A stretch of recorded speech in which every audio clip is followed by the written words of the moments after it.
You know what time it is. Your boy Jeffrey L. Boney here for another hot edition of Real Talk Junkies Live, man. Always excited to have you join us, all the RTJs that are out there. Make sure you share the link with all your friends, all your family, all your foes, all your enemy. It don't matter.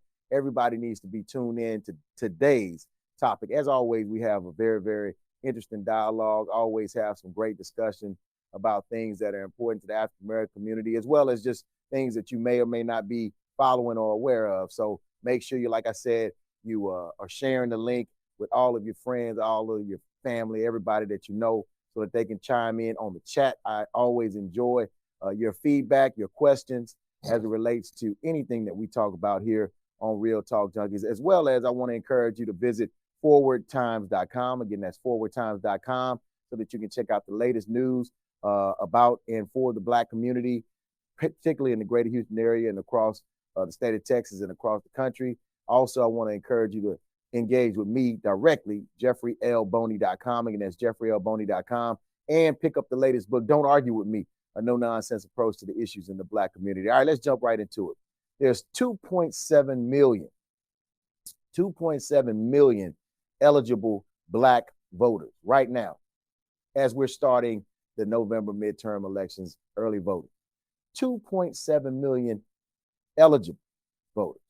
Question becomes, how many of those 2.7 million will be casting a ballot in this current election? And more importantly, how many of them will actually be making a difference and an impact to help change potentially Texas from going red to blue? Traditionally, over the last several decades, I want to say since Ann Richards was governor here in Texas, we haven't had a blue state of Texas. We haven't had a Democratic controlled House, Senate, and or gubernatorial person at the top. And man, that's interesting, because as you've seen, there've been a lot of changes from redistricting, from a lot of laws that I know many African Americans who cast their vote have not advocated for or even wanted. Things like voter suppression bills like SB1. You had the loose gun laws that have gone into place. We got critical race theory. None of those things I can recall hearing any of my African-American colleagues and folks that I just kick it with in the barbershop, in the hood, in business, all across the greater Houston area and across the state of Texas, even as an elected official. I haven't heard the majority of us talk about these are things that are important to the Black community. However, when you look at latest polls, you see that some of the things that are important to African Americans are the economy, cost of living increases, food costs, prescription drug costs, healthcare costs, gas prices. I'm talking about, oxtails used to be a little bit more affordable than they are right now. So I'm just saying there's a lot of stuff that are important to African Americans, making sure that we have the ability to not be restricted to vote, talking about inflation. There's so many things that African Americans, making sure that we're protected when it comes to crime, law enforcement, criminal justice issues. These are things that we've advocated for, not only from a local perspective, but a statewide perspective and a national perspective. But are people really listening to the voices of the African American community? Well, this election right now, across the state of Texas and across this country, is pivotal. Joining me today to talk about a lot of these issues is someone that is a true follower of these issues and an expert in his own regard, man, as it relates to politics, not only here in the greater Houston area, but across this country. I'm talking about none other than Dr. Michael Adams, Texas Southern University's finest. Let's come on in and let's give it up, y'all. Come on now. Dr. Mike, what's going down? Man? All right, no problem, man. Thanks for joining us on Real Talk Junkies. So you heard a lot of what I was talking about in my introduction before you coming in. These are very, very important elections. This is probably, I know we hear it all the time where people say this is the most important election that we've had in our lifetime. Right. Well, I think that every election is pretty much a summation of that, because it could go either way. So what are you seeing out there, man? What are you hearing? I think across the landscape, you're correct. All elections are important. Yeah. And we often hear the trope, all politics is local. Mm-hmm. But I think there's some consequential decisions that will impact the direction of the country, and also what we see locally in terms of the county. And I think we can start with the national landscape. there's some very important Senate races, and there are about 4 states that I think we should look at in terms of determining whether or not there would be a majority on the Republican side, or we will see what we've seen over the last 2 years where the Democrats can hold on and Kamala Harris, being the vice president, can actually cast a tie-breaking vote. There's not a whole lot of hope in terms of ending the filibuster. And we know, we talk about voter suppression, as you mentioned in your introduction. The John Lewis Act, we know that it passed the House of Representatives, but certainly you can't break a 60 necessary vote in terms of the filibuster. And so that's a problem. So we'll have to look at Nevada to see what shakes out there in terms of their Senate race. Also in Georgia, and of course, Herschel Walker running against Warnock and that race, and the other 2 in Wisconsin and also in Pennsylvania. And I think those are very pivotal to see what shape the Senate will be. If the Republicans pick up 5 seats in the House of Representatives, and then if they win the Senate, I think we'll go back to divided government as opposed to what we've seen over the last 2 years in terms of the divide between the 2 houses or the 2 chambers in the U.S. Congress. So, well, it's interesting because, Democrats do technically have the power similar to what took place almost when Barack Obama, in his first 2 years, where he had the House and the Senate, was able to pass the Affordable Care Act, affectionately known as Obamacare, and a few other things. But even during that time, there were a lot of things, such as what we're talking about, John Lewis bill, and some other reforms that could have really benefited directly African Americans that did not get advocated for or pushed, which is disheartening. But fast forward to now, you have 2 Democrats who have kind of stifled many of the plans to try to benefit Black people, talking about out of Arizona, Sinema, and you have up in West Virginia, you got Joe Manchin. So, it's really disheartening because, when Republicans get control, they don't care. They're going to push their agenda. It doesn't matter what you feel about it.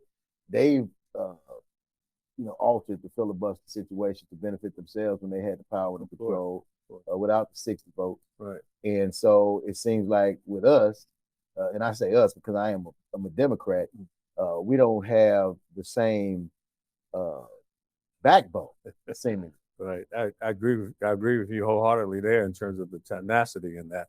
And I think that's why we have the Supreme Court looking the way it is now, because when the Republicans were in power, and certainly they used the majority rule as opposed to relying on the filibuster to confirm a number of those court justices that are there now. And so we're stuck with a court so conservative, some people may argue to the right of Attila the Hun. So, and I want to go back to, and I don't think that a lot of people really are understanding the importance of what you talked about with the Senate switch potential, and then the House potential switch. Many would argue that we're experiencing some level of dysfunction and divided government even now with, like I said, Sinema and Manchin being, I guess, players on the team that are not playing with the team fully. But we could have been able to get a lot more done directly for African Americans if that was important. Like, I'm trying to understand why, John Lewis bill can't get passed, but yet you could get stuff passed when, when Asian community was experiencing a lot of murders and attacks. They swiftly passed a bill and got signed by the president to protect the interests of the Asian community and, consider these hate crimes or attacks. And I'm trying to figure out, okay, if that's the case, why we can't get the George Floyd bill passed? I think in this country, I know with the election of Barack Obama, we went through this period of deracialized politics and these kinds of things. But as you and I know, politics is still more binary when it comes to black and white issues. All right. And that's why one should be cautious when you talk about people of color or you're talking about black people or whatever, and in terms of coalitions, as we've seen in Los Angeles in terms of black and brown voters. So these are things that we have to be cognizant of in terms of an agenda that addresses black people. And we can talk about elections, but the most dependable electorate supporters that the Democratic Party has are black voters. Yeah. And I've looked at the polling. We've done polls. And certainly local elections, from 70 to 80% of the blacks are going to vote Democrat. Yeah. All right. But if you look at some of the other groups in terms of Hispanics, we get like 40-40 splits here. And I'm sure we're going to segue. We can talk about the county judge races.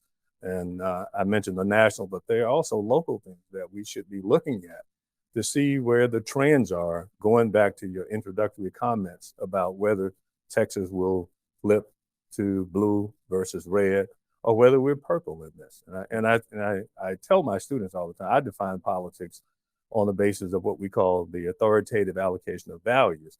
And you're an elected official. You have the authority to pass rules and regulations, ordinance in Missouri City. So, however, those rules and regulations, when you deliberate, they may be based upon your values in terms of how you assess them. And within the party, in terms of, unfortunately, Democrats, those who happen to not be black people, sometimes their values will go over with the other side. And so that's why we get people like Manchin and Sinema and these things.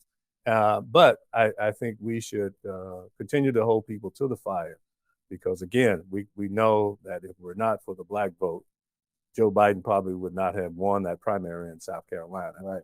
But we take a lot of things for granted, and we can say the same thing here locally, where we're giving our support. All right. I don't, where the contracts led it for black folks. Yeah, well, hey, that's a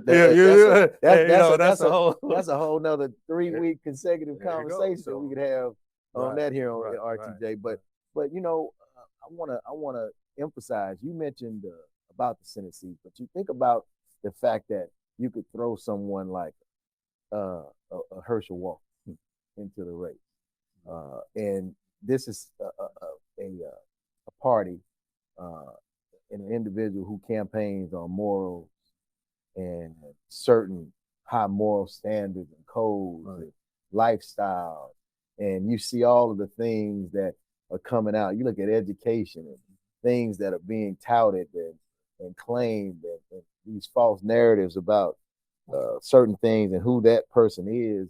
And to think that, and we shouldn't be surprised, because hell, Donald J. Trump was elected president. Grab him by the, all of these types of things. Right. You knew this going in, and he still was elected, which is something that I actually kept telling people, that before you know it, he's going to be the nominee for the Republican Party, and he could potentially win, especially if Hillary Clinton is your nominee on the Democratic side. People didn't want to hear what I was saying, but as we see and know, the proof is in the pudding. Right. And I look at the same with Herschel Walker. Right. Or you look at the Marjorie Green, what is her name out there? These fringe, right wing, just over the top type of individuals, persons, who are elected to office, who say and do some of the most, and believe some of the most asinine things. And you're like, man, how can this person be elected? But that's where we've headed, and we are. Right. If I were to put my professor hat on, so I often try to get my students to understand the difference between political parties and lobbies. And the role of a political party is to win and contest elections. All right. So you're looking for a winner. So I'm not surprised where they could come up with a Herschel Walker, because, again, they want a seat. Okay. And in that seat, you look at Herschel Walker in terms of being a recognized athlete and coming out of the University of Georgia. And so this is someone that they could put up, just like the previous guy who had run for president from Georgia, the pizza magnate. His name escapes me now. But again, so they will put up anyone who will share those values, and those values are conservative. And normally they're antithetical to what we believe in. A Warnock, for example, having a platform that will talk about election rights, election protection, education, and coming out of a history of slavery, we should understand there are certain things that we define as important to us. that other people will not believe in those kind of things. So you get this type of group competition, and certainly Herschel Walker and those who think like him are not, supportive of advancing the entire race. Again, I live in the inner city. I live in the third ward, for example. And I was asking someone, a neighbor, the other day. I said, what do you think about when you leave home?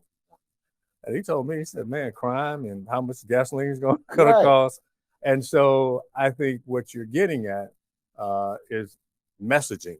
All right. And I think the Republicans in the state of Texas, we have to admit to a certain degree, they've done much better in terms of messaging when they look at the economy and also inflation and these kinds of things.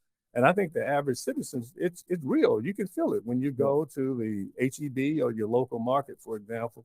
You can, and I'm not the person who purchased all the groceries in my house, but when I do happen to go, I said, wow, that's a movement in terms of the price of a loaf of bread. Right. And you see it. We sort of like have these gauges when we go to the gas station. Yeah. And this is real and it's close to us. So this is not something that's far in a way in terms of this is real politics that people can identify with that.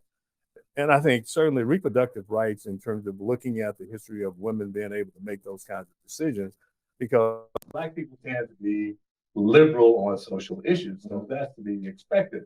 But these are not things that, hey, we wake up in the morning and worried about thinking about reproductive rights. I think you're correct on that. No. Right. But I want to go back to a point you were making earlier. I think we can come to the end of Reconstruction, and we saw the creation of a one-party state, and throughout all of those 13 Confederate states. And in Texas, you had only the Democratic Party, and certainly you had competition from within in terms of factions, right?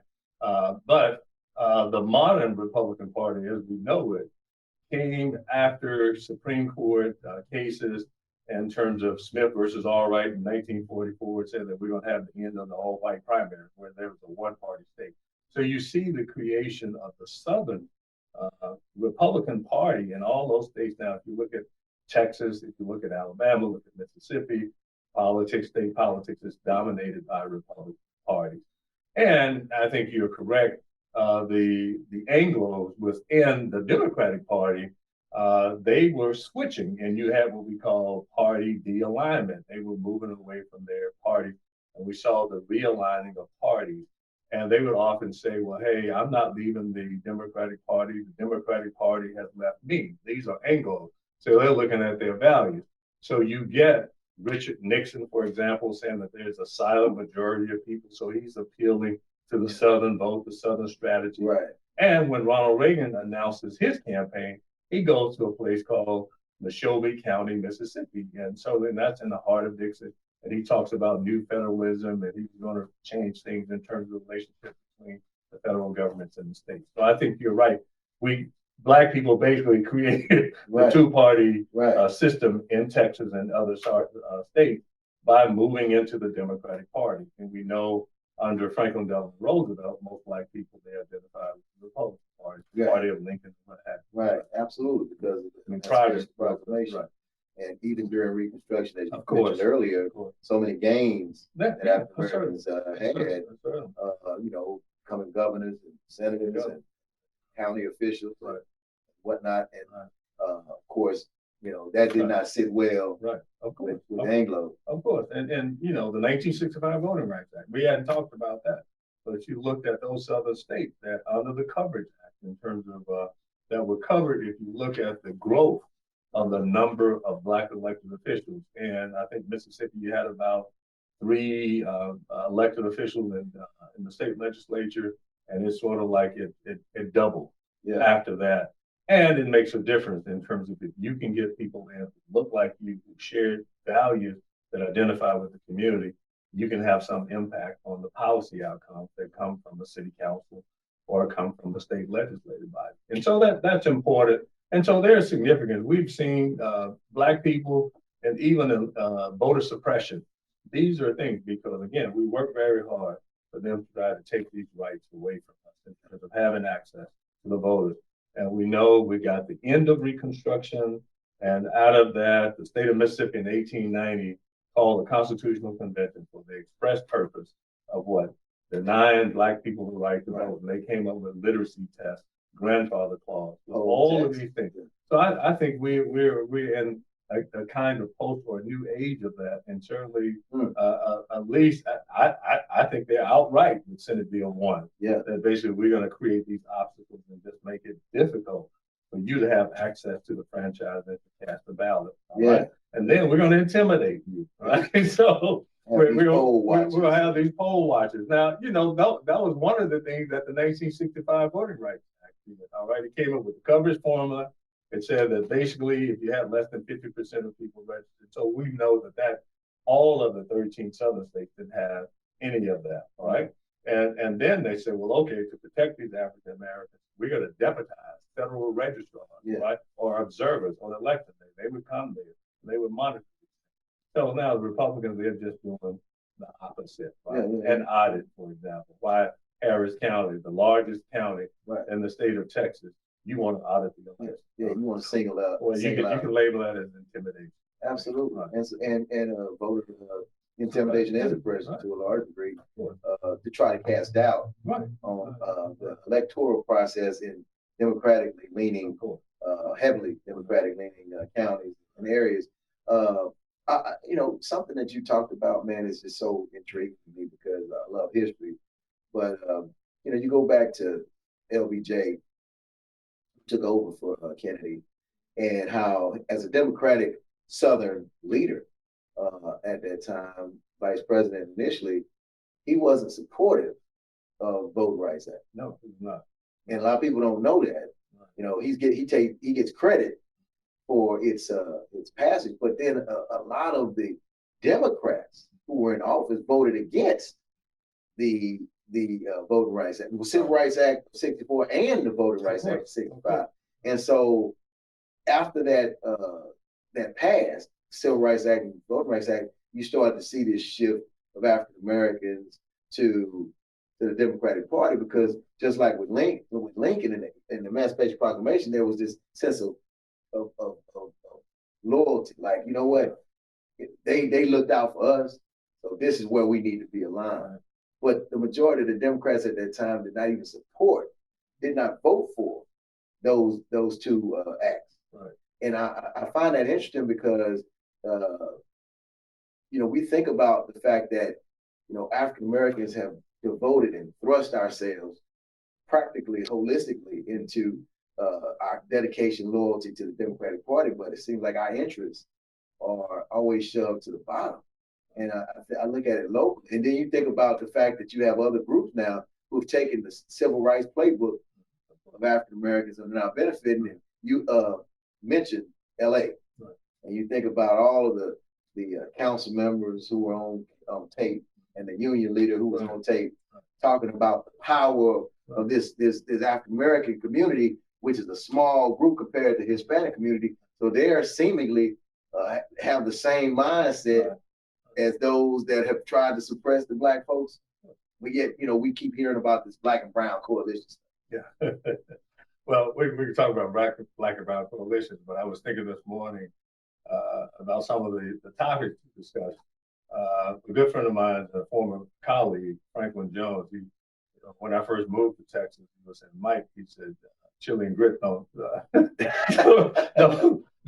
mix. And that's what, so we always talk about the lack of forming coalitions, because in a real sense, most people who have traveled to LA, there are a lot of similarities with Houston. Okay? But LA has been successful in terms of at least getting Hispanics out. They've had challenges, but in the city of Houston, in terms of, if you look right now, there's only one Hispanic on the city council. All right, so they've had much success, and I think that has sort of led to that amalgamation of what they want as power, and we saw that. And then we see a guy sitting there from what I would describe as the House of Labor, and you know, and labor has always been a staple in the Democratic Party, right. And always, you know, fair rights, and so that makes it very difficult when you have a labor representative in the room talking about, right. You know, favoring people. So, right. so how do you deal with that? How do you go out with right. all these workers out? Yeah. That'd be tantamount to Claude Cummings, for example, right. in the room said so. You just don't get that out of Claude. Yeah, absolutely. So that was a disaster. Yeah. To see that. But I'm not surprised in terms of a lot of these coalitions. They don't hold, but it makes us cognizant in terms of how we should look at the future of Texas politics. Because as I said again, 70 to 80% of Black people are going to cast their ballots for Democrats. And Black women, in particular older Black women, have been the staple and the backbone of the Democratic Party, in particular on elections. But what do we get from that? What are the outcomes? What do we see? And when we'll cast our ballot for any Democrat that's on the ballot, all right? It's sort of like the yellow dog Democrat, all right? The story there that you'd vote for a yellow dog as long as it was a Democrat. Right. On the ticket. Right. You know what? I want to come back to the Betcho, Abbott, and the statewide races, but I'm very intrigued about the local races, particularly in Harris County, Fort Bend County. As we know, past two election cycles have gone 2018, 2020 have gone to Democrats heavily. You saw Lena Hidalgo surprise many by putting her name on the ballot and beat Ned Emmett, right, who was widely supported, of course, by Republicans, but also many Democrats. But yet she, defeated him on the blue wave. Right. Same with many other in Fort Bend County, KP George, the South Indian. He defeated a longtime County Judge Hebert. And then you had Morrison, county commissioner out there, lose to the merchant. And so you have this change that's taking place in Harris County and Fort Bend County. But man, I'm looking at these ads, man, and I'm looking at just all of this rhetoric, man. I've seen a lot of negative campaign ads, but Mike, I have not seen it as the vitriol that I've seen in these ads, man. I mean, it's so negative. Yeah. Have you seen it like this before? Well, no, here in Harris County. No, I haven't. But the disappointing thing, because to me, there's nothing wrong with campaign advertisement. I'm a believer in First Amendment. But I think that an advertisement should be designed to educate people and educate the voters. But you don't get a whole lot about that. You get a lot of this mudslinging. You don't get a clear description or delineation in terms of what the position is, saying that I can do this and do these kinds of things. It's all out there, on the thread. And Mila has a campaign ad. She talks about leniency. She comes back and said it's tied to national politics, and these are not the kinds of things. But of course, they have a different agenda. I'm sure we can talk about that in terms of whether or not, when under Emmett, whether or not the role of county government, whether you're looking at infrastructure, road and bridges and these kinds of things, flood protection, as opposed to looking at social issues. And I think that's the distinction where the voters have to make that determination in terms of what we want. I'm concerned about flood control and seeing that in Houston in terms of natural disasters as well. But we have to see an expansion. We have to look at the people who look like us, who don't have access to Medicare. We don't, medicine or Medicaid, and we don't have access, and we see at the state level where the governor is not in line to expand Medicaid, for example. So you need social programs and these kinds of things. And we saw a county judge, not to defend her, in the middle of a pandemic. Also, we saw a county clerk in the middle of a pandemic.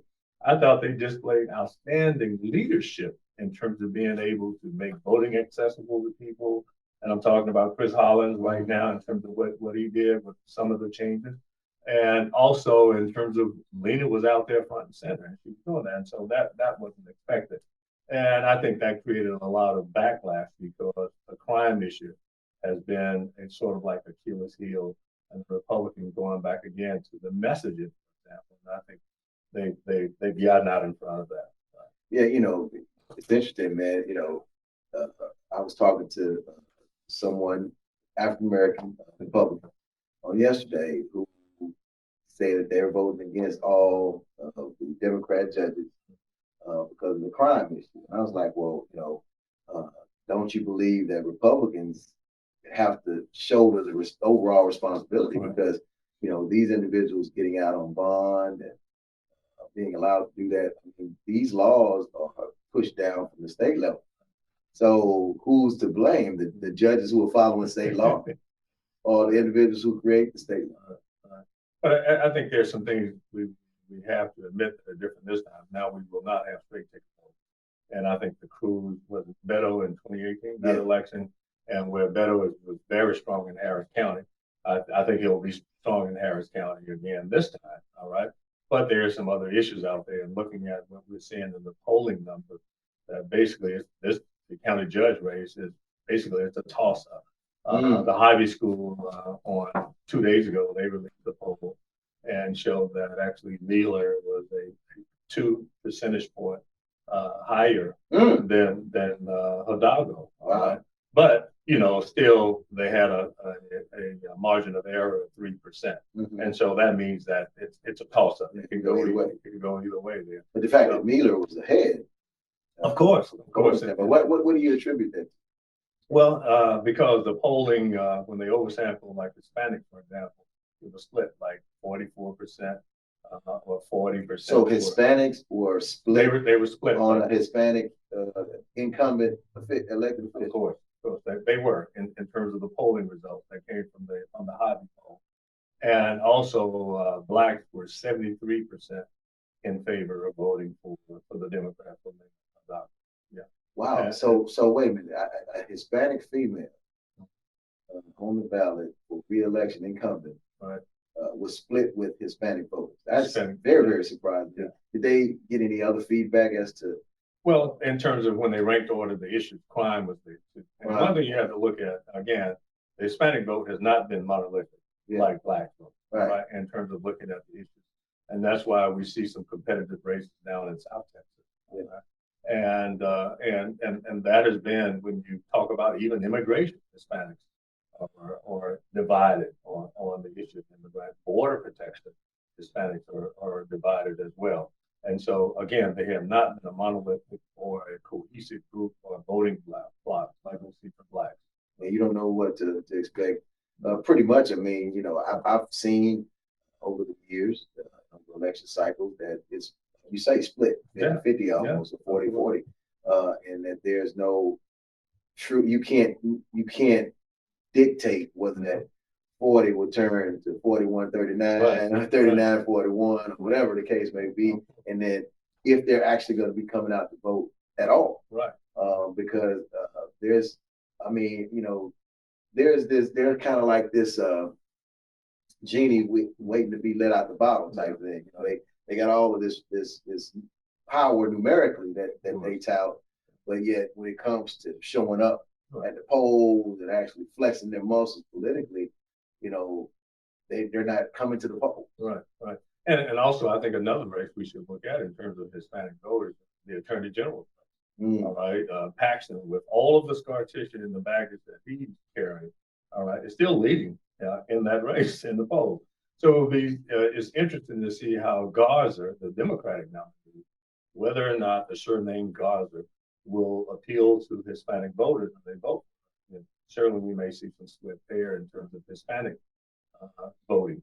So with Paxton, you talk about he's been indicted and still serving and won the Republican primary. What polling wise, where is he? I think he has about a 5-point poll, right. But Garza, again, the campaign, what I've observed, has been rather weak in terms of the movement of the campaign and also the funding of the campaign. Right? And so that's something. Also, we saw in South Texas, the Democratic congressional nominee basically had funding pulled from the National Congressional Campaign Committee. And so the Democrats are triaging, for example, in terms of looking at these maps and where they feel that they can win. So they're moving monies from certain places like South Texas and putting it in races in Pennsylvania and other places where they think they have a better chance or they're more competitive. And so that's important too. So money, we see some, you talked about advertisement, it's very costly to do that. So you take money. But one of the things that I've noticed too, because I mean, like I mentioned earlier, 2.7 million eligible black voters in Texas. I know here in Harris County, there's been little to no outreach in the black community. There have been no investment of dollars and resources to black outlets and entities and media that I know here at 4 times there hadn't been very few. Beto has done some things with us. Of course, some of the locals, Congressman Green, Congressman Sheila Jackson Lee, but I mean, their races are not competitive. They have safe seats. Safe seats, but they're supporting Black media. And then, you had Katie George do some things with us. You had a judge out in Fort Bend County, of course, Grady Prestige and Ron Reynolds, but most of these seats are safe seats. Right. But when it comes to Lena Hidalgo, who's in a competitive race, it's almost like she's written off the Black vote. Yeah. And again, one Black man, brother to brother, right? That's why we have to understand that campaigning is an industry, all right, in and of itself. A lot of money is spent in these elections. I stay busy in terms of commenting because we have election cycles always there's a season, there's an election, right? So there's a lot of money that's spent. Where's that money going, right? And I think the individuals who are elected, we need to raise these questions, even at the national level in terms of the Democratic Party, all right?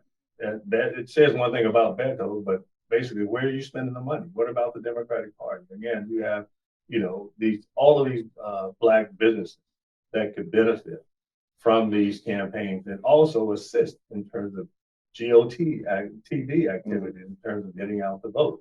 And I've heard from a lot of political consultants that people are pollsters and these kinds of things, but they're not spending money with people who look like me and you. So that's a problem. So what do you think about the potential of what would happen? We see what happened yesterday. The commissioners, Cagle and Ramsey, did not show up again in Harris County. And so they've missed the timeline to actually get the property tax rate to increase the budget. So they got to go with the no new revenue rate, which is the money that they earned the previous year, state law. And so entities and programs are going to suffer. But do you believe that any of them will pay the price for it? Well, we can segue now to, we talked about the county judges, but I think certainly if you look at Precinct 4 in terms of Cagle, all right, that district was reshaped, right? It's a district that favors a Democrat, all right, because now it does. Most of Cagle's district was moved into 3. Right. They swapped. Yeah. The question of Briones, who is a very strong candidate, but I think that race is close right now. That's what the numbers are looking at, because a lot of people don't know her. But so that's a toss-up. So what can happen? All right, either you get a flip or you get a split, and it means what the court can look like. If Lena loses, all right, and if Cagle wins, then Republicans are back in power, all right. But if Briones, even if Lena were to lose, still the Democrats have the majority, right? But if Lena is victorious, if you get control, and you won't have this budget impasse of where people can break quorum, for example. Right. So I think that's what we have to look at in terms of county government. But it goes back to the vision of how people view county government. And I mentioned earlier, in terms of look at the Republicans, traditionally the Republicans commissioners have viewed county government as a kind of road and bridge kind of scenario. And they always have these precincts, these bailiwicks, where they have their budget and they can control everything. But with Democrats and with Commissioner Ellis, for example, there's a different vision. And certainly I think politics should be designed to help those who cannot help themselves. And I think that's why you see this transition to social services with an understanding that you have to protect people as well in terms of crime. There's nothing wrong with being concerned about children and daycare services or social services, or making sure that we have access to that with people who are likely to go without.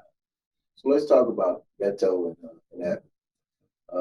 I see yesterday Abbott comes out saying that he's open now to considering legalized casino gambling in Texas.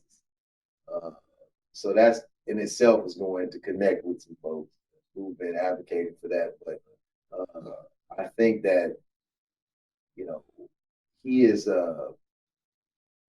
he's been able to survive seemingly this Winter Storm Uri issue, the Uvalde shooting situation.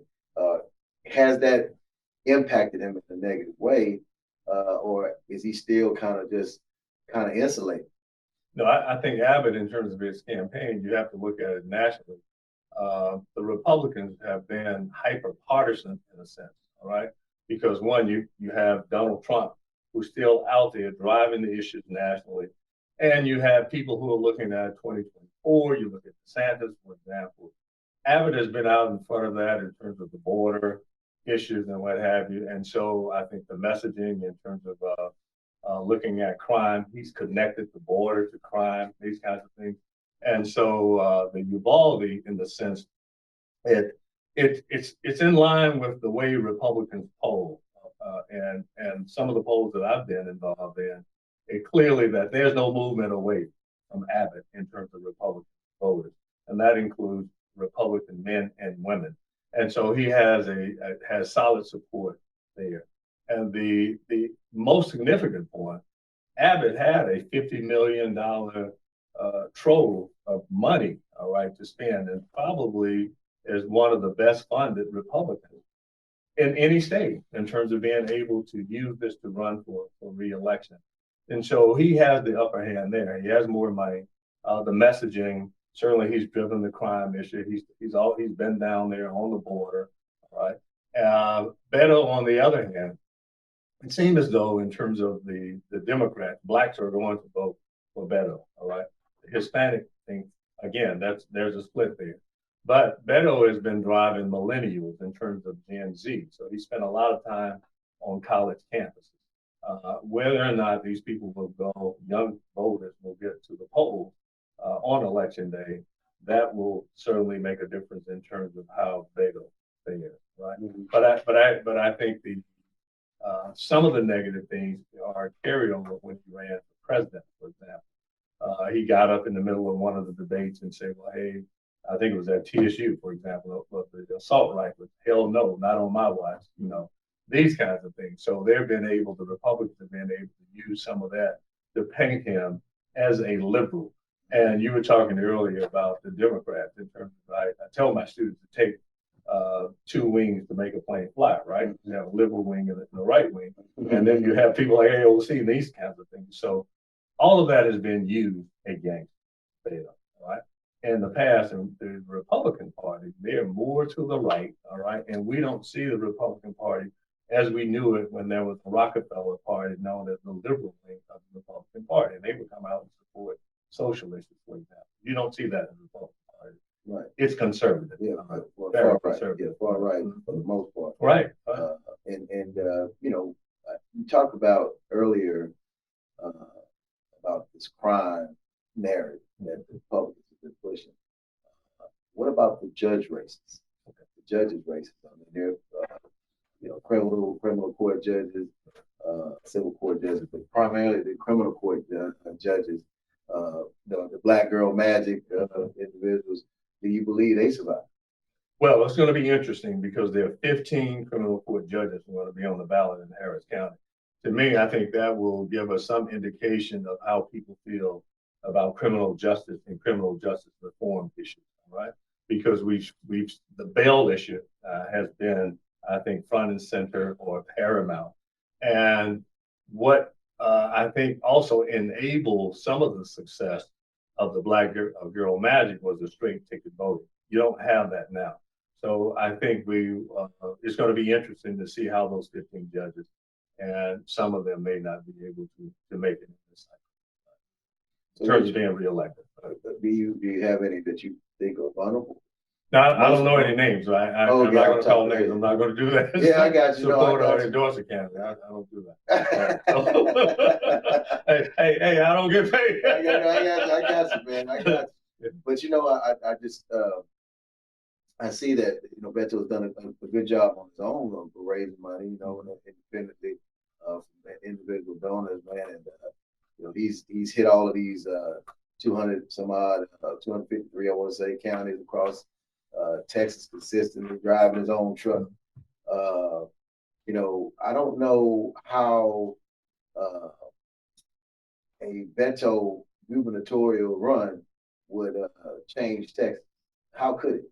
That's a good point, because what we have in Texas right now, I would describe as trifecta government. You have the executive branch and the plural executive dominated by Republicans. You have the legislature dominated by Republicans. Look at the leadership of the Texas Senate and the Speaker of the Texas House. And then you have a Republican-dominated judiciary, right? So if we were to get an executive or a governor, basically that person, I think the leadership style would have to be different in terms of using his bully pulpit to lead, to set the agenda, and also he's going to have to convince both a House and a Senate to buy his ideas in order to see them pass into public policy. Right. So it is a difficult scenario, and that has been raised in terms of would it really make a difference if you got a Democrat? Well, in terms of appointing to commissions, state agencies, these kinds of things, those things are important. Of course, the Senate would have to approve those, will have senatorial courtesy. But I think it will probably make the Republicans realize that there is some shifting in the state politics from red to blue, if he were. Mm-hmm. Yeah. So going back to the county perspective, I've noticed that you mentioned his name earlier. 2023 Houston mayoral candidate has been out front heavy supporting candidates in this current election. I'm talking about Chris Holland. Yes. He's running for mayor in 2023. He's done some advertising, even him before time. He's putting his messaging out. He's got endorsed by several individuals, Reverend Lawson and many others. But he's thrown his hat behind Lena Hidalgo, Adrian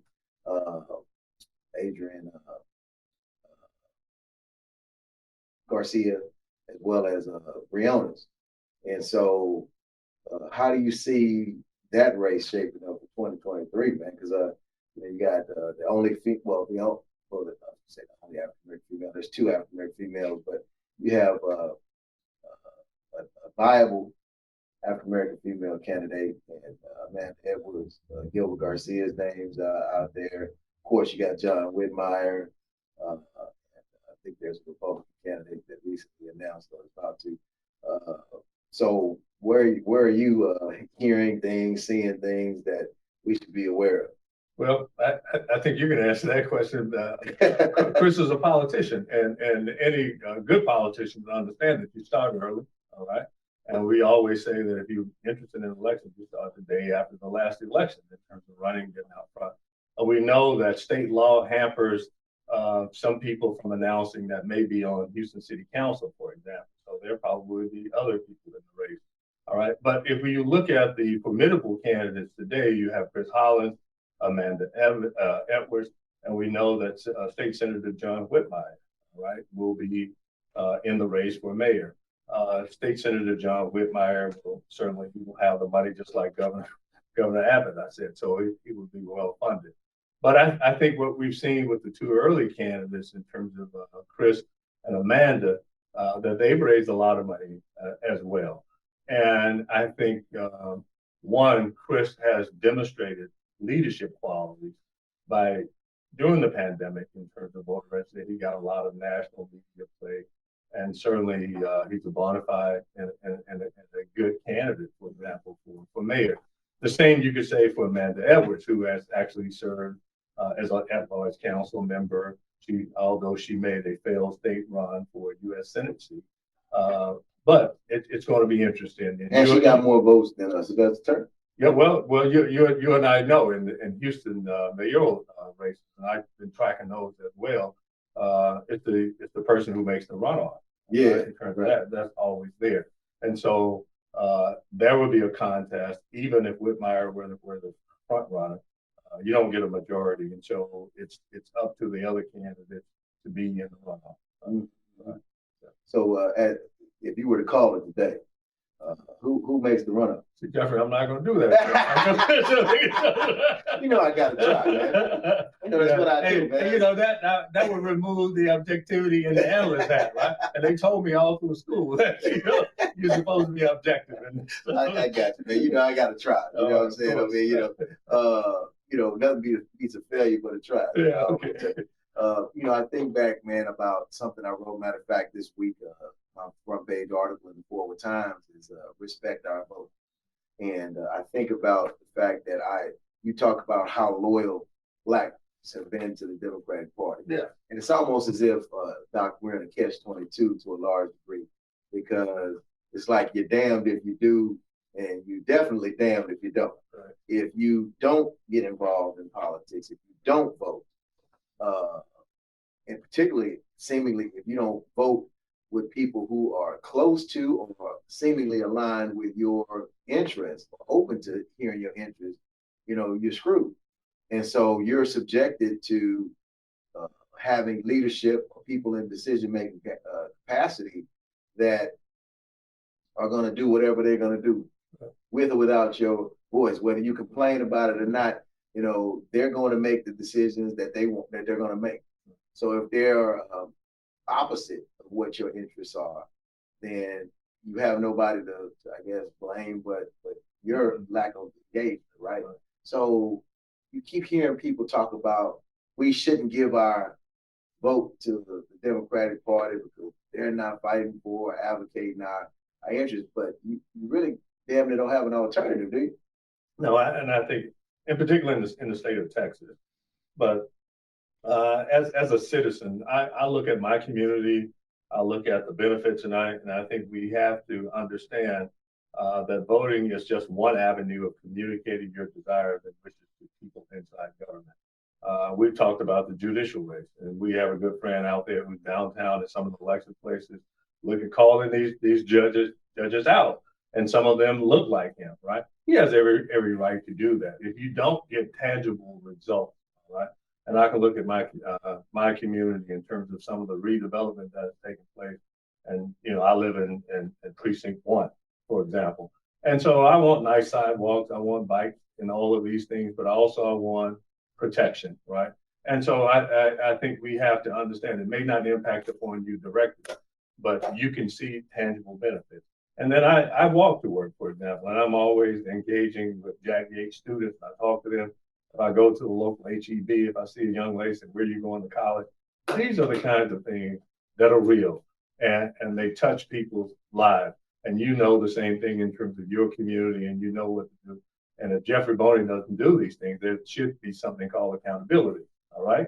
And the next message that you send, if a person is not doing these things, whether they're Democrat or Republican, you cast your ballot for somebody where there are tangible benefits. But we know that Republicans, you mentioned Herschel Walker, many of their positions and many of their platforms are antithetical to the best interest of minorities and people of color. Yeah, and you know what I think about, man, and I had this conversation about alignment and what I believe to be a lack of full alignment amongst African American groups and entities.